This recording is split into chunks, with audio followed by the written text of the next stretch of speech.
Lição 12. O caráter missionário da Igreja de Jerusalém. Olha, pessoal, já estamos chegando no final desse trimestre de 2025. Uma matéria muito boa hoje. Hoje nós vamos estudar o caráter missionário da Igreja de Jerusalém. Lição 12. Essas lições têm sido maravilhosas. Nós temos aprendido muito à luz da palavra de Deus. Vamos para a aula. Texto áureo. E havia entre eles alguns varões de Chipre e Cirene, os quais entraram em Antioquia e falaram aos gregos, anunciando o Senhor Jesus. Atos 11 e 20. A igreja primitiva era uma igreja exemplar na área da missão. Eles evangelizavam e faziam missão até nas viagens, ou até nas fugas. Eles estavam fugindo para outros países, fugindo dos imperadores romanos, fugindo dos seus perseguidores, e eles abriam novos trabalhos, anunciavam o evangelho e ganhavam novas vidas para o reino de Deus. Verdade prática. Faz parte da missão da igreja a evangelização de povos não alcançados. Agora a igreja está evangelizando não só os judeus, como povos de outros países estrangeiros. Na lição passada nós aprendemos sobre Cornélio. Pedro foi lá na casa de Cornélio, pregou o evangelho, Cornélio aceita Jesus, é batizado com o Espírito Santo e Pedro reconhece o batismo com o Espírito Santo, reconhece que Deus não faz acepção de pessoa. Daí em diante a igreja só cresceu, só prosperou. Por quê? Porque a igreja começou a evangelizar agora a Grécia, a Síria, a Europa, começou a crescer. A igreja primitiva foi uma igreja exemplar na missão. Que tem três tipos de igreja: igreja evangélica, igreja evangelista e igreja missionária. Igreja evangélica é aquela que canta, adora a Deus, só isso e vai embora. Igreja evangelística é aquela que evangeliza. Igreja missionária é aquela que faz missões. O grande segredo para um ministério, para uma igreja crescer, anote aí qual é o grande segredo. Missão. Missão está no coração de Deus. Missão está no teu coração?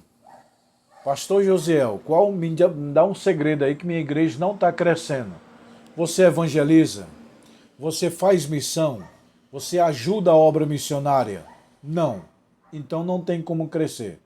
Não, pastor, eu evangelizo, eu ajudo os missionários, eu faço obra missionária. Então você está plantando. Aguarde ao seu tempo para colher. É a lei da semeadura. Tudo que o homem planta, o homem colhe. Aguarde. Você que já está envolvido com missão, aguarde o crescimento de Deus na sua igreja na hora certa. Você que não está ajudando a obra missionária, não está evangelizando, não vai colher. Quem não planta, não colhe. Introdução.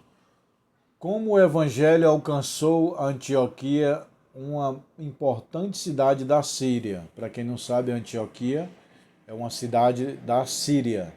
A Síria é o país e é vizinho de Israel até hoje.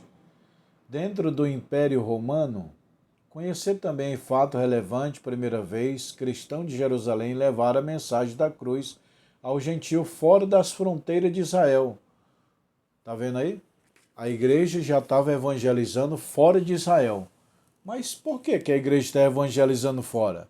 Ela estava acomodada só na sua cidade, só no seu país. Mas quando veio a perseguição, aí tudo mudou. Começaram uns a fugir para a Grécia e pregaram na Grécia. Outros fugiram para a Síria e pregaram na Síria. Resultado, nasceu novos irmãos, novas pessoas para Cristo, novos trabalhos, novas igrejas. Então, o crescimento da igreja veio baseado na perseguição.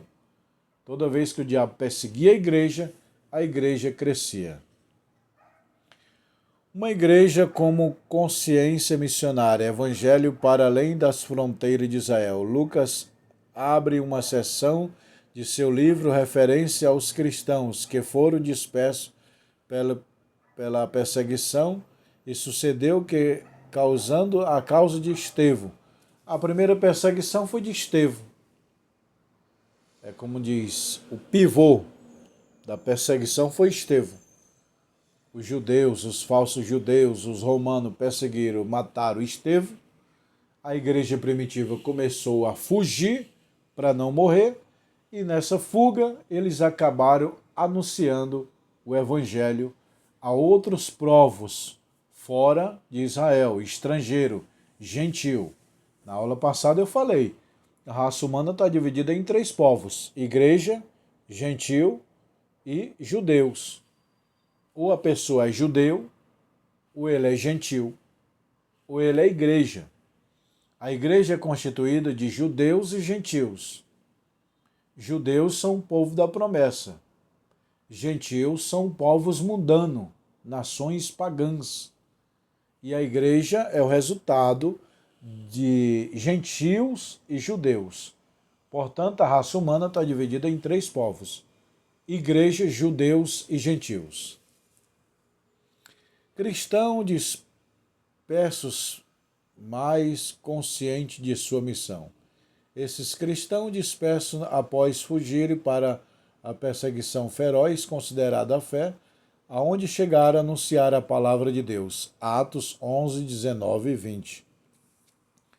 É o seguinte, veio os falsos judeus, os romanos, falaram, vamos matar os crentes, vamos matar todos os crentes que estão em Jerusalém. Aí, eles pegaram, arrumaram as malas, pegaram os filhos pequenos, o esposo, sua família, ó. Você vai para onde? Eu vou para a Grécia. E você? Para a Síria. E você? Para a Espanha. E você? Eu vou para Roma, vou embora. Cada um tinha um destino. E aí ele levou as malas, a mulher, os filhos e fugiram. No caminho anunciavam a Cristo. Quando chegaram lá, anunciaram a Cristo. Aí nasceu a igreja da Grécia, que a capital de Corinto é a da Grécia. Corinto é a capital lá da Grécia. Então, nasceu a igreja de Corinto, nasceu a igreja de Antioquia da Síria, nasceu a igreja de Roma, pela perseguição da igreja primitiva. Cristãos leigos mais capacitados pelo Espírito. Lucas destaca entre eles e havia alguns que levaram o evangelho a Antioquia da Síria, capital da Síria, uma cidade. Então eles não eram doutores, eles não eram bacharéis em teologia, bacharel em teologia, mestre em teologia, como hoje nós temos muito mestres e bacharéis em teologia, doutores, temos até doutores. A igreja primitiva não era formada em teologia, mas era uma igreja avivada, cheia da palavra e do Espírito. Não era uma igreja que tinha anel de teologia, diploma, faculdade, muito conhecimento. Não. Mas o que eles tinham, às vezes nós não temos. Pelo menos a coragem de evangelizar, de sair para fazer missão. A igreja primitiva era cheia do Espírito Santo. Fazia missão, evangelizavam. Então eles não eram doutores na teologia, mas eles eram doutores na missão. Eles eram cheios do Espírito Santo. Uma característica para saber se uma pessoa é cheia do Espírito Santo é fazer missão. Você faz missão? Não. Você ajuda a obra missionária? Não. É capaz que você nunca nasceu de novo. Porque todo aquele que nasceu de novo quer ver o bem do reino de Deus, ajuda na obra missionária ou vai para a obra missionária. Porque existe 3 tipos de fazer missão: indo, orando e contribuindo. Ah, pastor, não consigo ir porque trabalho. Então contribua. Não consigo orar. Então, não consigo contribuir. Então ore. Ou você vai, ou você contribui, ou você intercede para provar que o Espírito de Deus nasceu dentro de você. Você, no mínimo, tem que estar envolvido com a obra missionária. Uma igreja com visão transcultural. A igreja grega, ou seja, eles abriam a porta, não é só judeus, só cabelo grande, barba. Eles eram agora transcultural. O que era transcultural? É levar o evangelho para outra cultura e aceitar como eles são. Por exemplo, os gregos e romanos faziam a barba. Os judeus deixavam barba grande, cabelo grande. Os egípcios rapavam a barba e rapavam o cabelo. Então isso é missão transcultural. É levar o evangelho a Cristo para as nações sem perturbar a cultura. Porque a cultura é o seguinte, o hábito vira o costume vira uma cultura e uma cultura vira uma sociedade. Eu vou repetir para você anotar. O hábito vira o costume. Costume vira...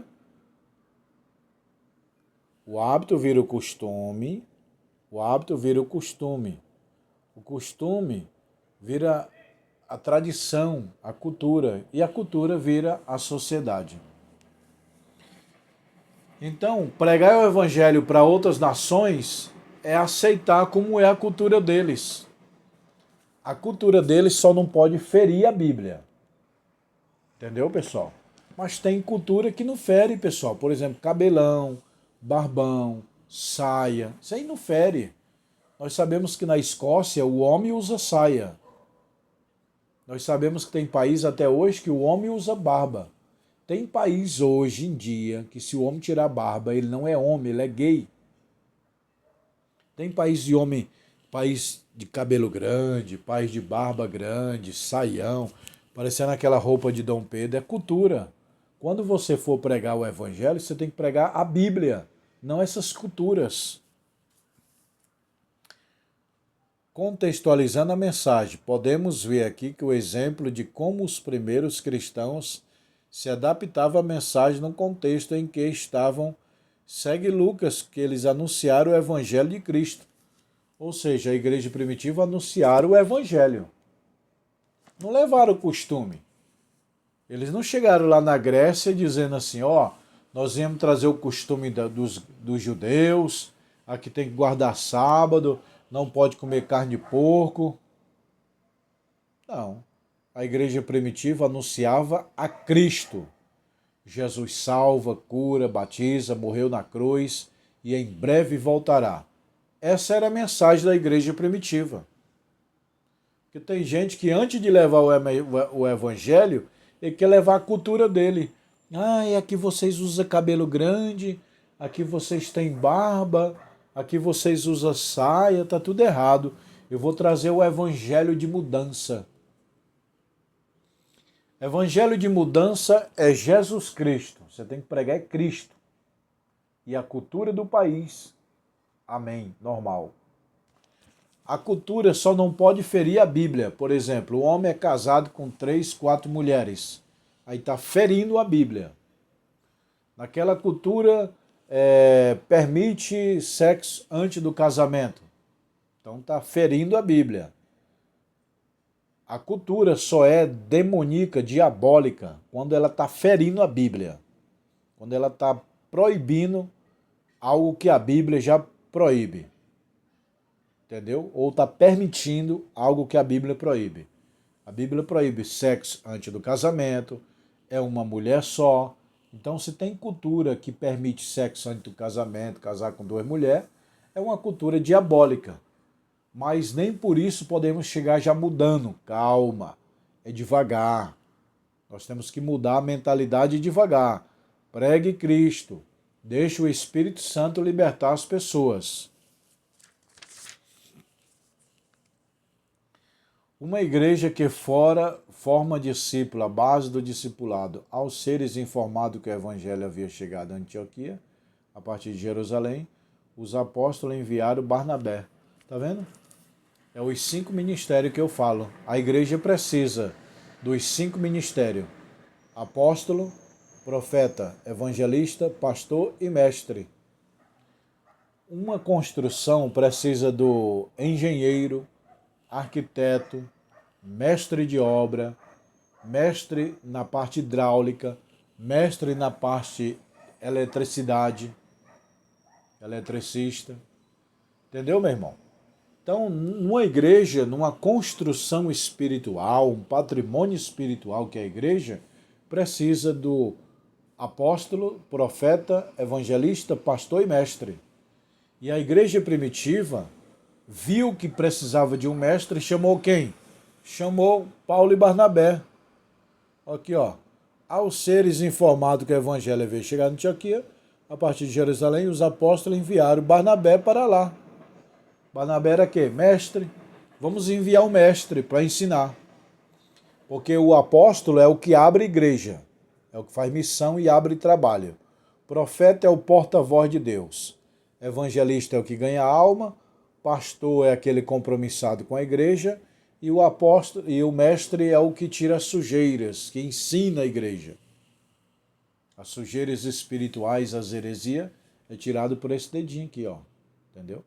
Cada dedo tem uma função. Apóstolo, esse toca todos.